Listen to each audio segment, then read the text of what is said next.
So those of you who have been around the channel here long enough know that we burn firewood for indoor heat here in the wintertime in our southeast South Dakota section home.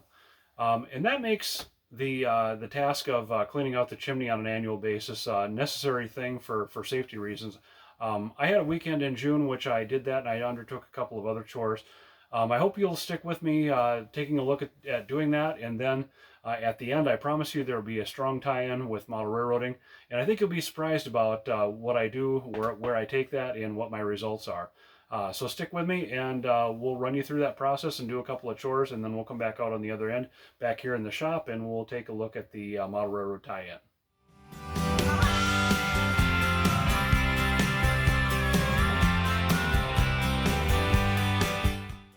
So it's the 7th of June today, and this firebox has been cold since the middle of April or so. And here you see these 3 tubes here are basically fresh air injection tubes. They bring in outside air into the firebox where the flames lap up from the fire down below here.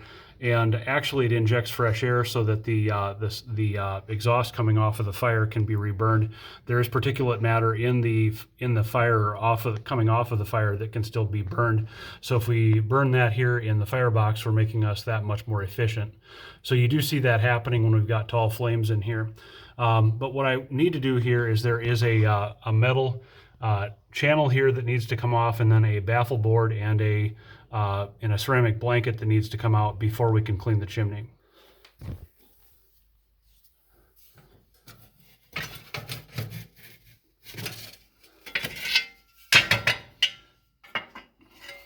Actually, we want to bring that out here.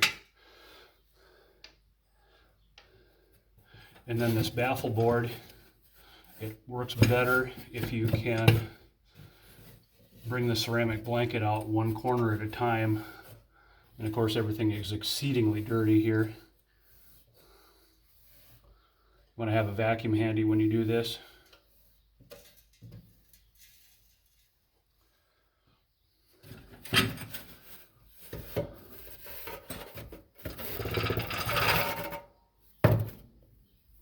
I'm going to vacuum up the inside of this firebox. That's an extra step that I normally would not take, but you guys will see why here at the end of the episode, why I'm doing that. So aside from the obvious ladder that we need here for this project, the top end, we're going to go from the top down on this chimney cleaning project. I've got a poly brush here that I use. I bought this right after we moved in. And the reason I have a poly brush here is I don't want to scratch the heck out of the inside of my chimney lining and put spaces in there for rust to form and for that chimney to begin degrading. So we've got a poly brush for that reason, and that won't scratch the heck out of the inside of the chimney. We've got several fiberglass down rods here. I've been collecting those from an Ace Hardware until we finally got long enough to get all the way down to the bottom. These are 4-foot rods, and they just are threaded together on either end, and you just thread them together as you push the brush down the chimney.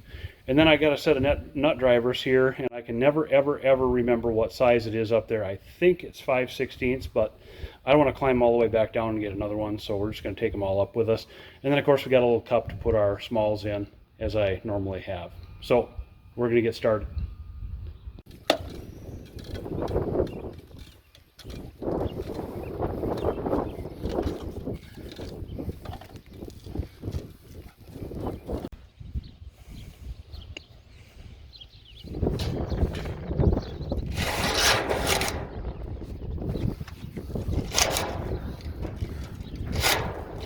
Just say no to creosote.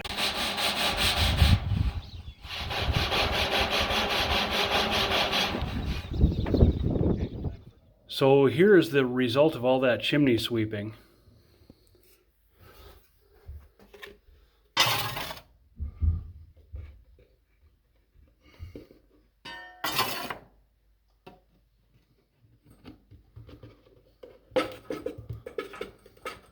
So you see how this powder soot is coated the inside of this container, this clear plastic container already.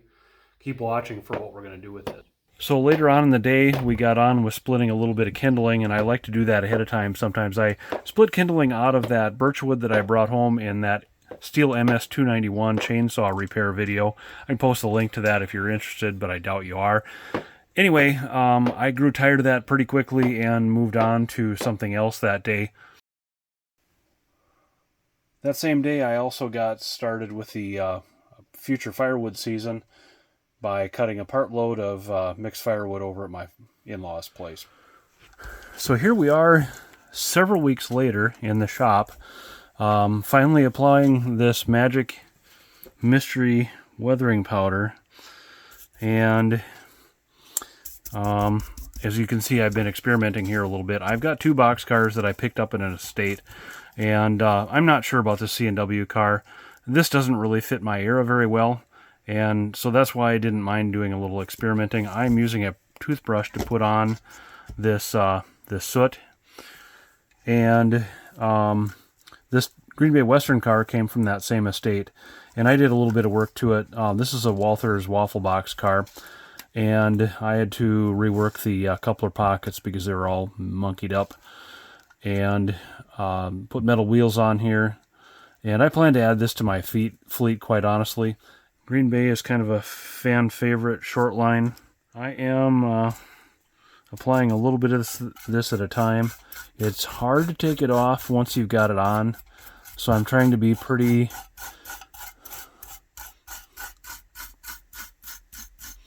stingy with putting it on. I was liberal with doing the roof here. You can see I kind of feathered it out a little bit. We were being careful to go from top to bottom. You know, that's the way the rain would carry the grit and the grime and rust and all that kind of thing. And by rights, if I had thought this through, I'd probably would have faded this car a little bit before I got started. But I really wanted to show you guys the capabilities of this particular weathering powder. I have used it in the past. I knew its capabilities then, and the particular item that I did, I'm going to get this truck side frame there, came out okay, I guess.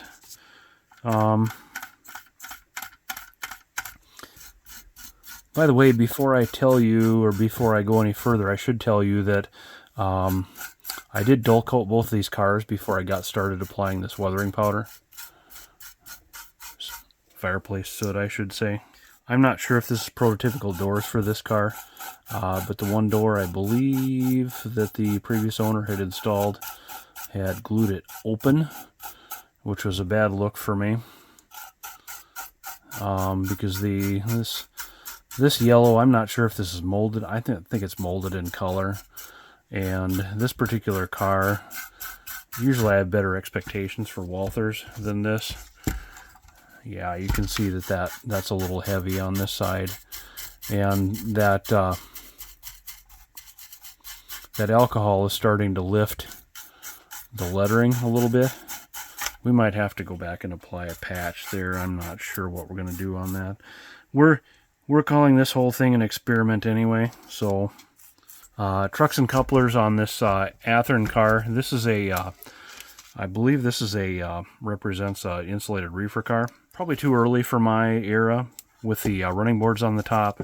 Kind of one of the things you tell, obviously the dead giveaway is the running boards on the top, the high-mounted brake wheel, and the ladders going up all the way on both sides of the car, or on both ends of the car. Would predate certainly 1985 is kind of when I have been saying to myself and other people when I'm getting started, although I've got equipment that even for BN predates that. But again, we're streaking here from top to bottom, the way the rain would carry this stuff. But yeah, so with regard to era of cars, and again, I'm thinking maybe I'll use this for a converter car. I'm really not sure. I had no plan when I got started with this. I just wanted to do something. I don't know. And those streaks might be a little bit too dramatic. I'm not sure. They probably are. And that weathering might be a little dark. But I just wanted to, like I said, I wanted to show you this experiment.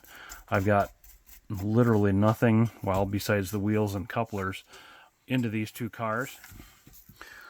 So I guess, you know, the benefit here too is getting some cars with a little different looks to them, weathering wise, to mix in with my cars, because my cars were starting to take on The cars I had done in the historic past had sort of taken on sort of a uniform look to the weathering. That airbrush with the enchilada sauce. That really makes that roof pop with that that weathering powder on there. Those ribs on the roof. That's really cool. And probably what I'll do is seal this up again with another coat of dull coat. And I want to knock that yellow down there on that ladder side there, crossover platform. So I guess if I had to do this over again, I'd maybe try to fade both of these cars a little bit before I get started with the weathering powder. But overall, I'm pretty happy with the way it came out. For sure on that Walthers car, we really knocked down the train set car appearance on that car. And it was fun to deal with this secret magic weathering powder that's not so secret anymore. But it's fun to get a use out of something that people normally don't expect as model railroading material at all. So once again, in this episode, we've reached the point where we're going to pull the pin. I hope you've enjoyed the walk through those chores with me, and then the model railroading content at the end there. If you enjoyed this content, smash that like button, leave us a comment. Are you a model railroader that enjoys firewood heat in the wintertime indoors? And of course, subscribe, all that good stuff. And hopefully I'll see you in the next one.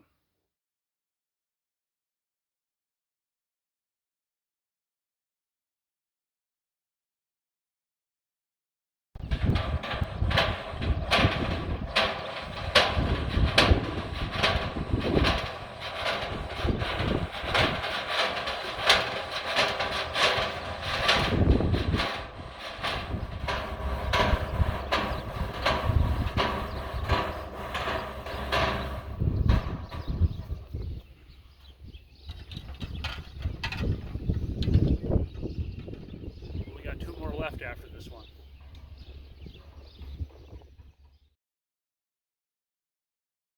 Just say no to creosote.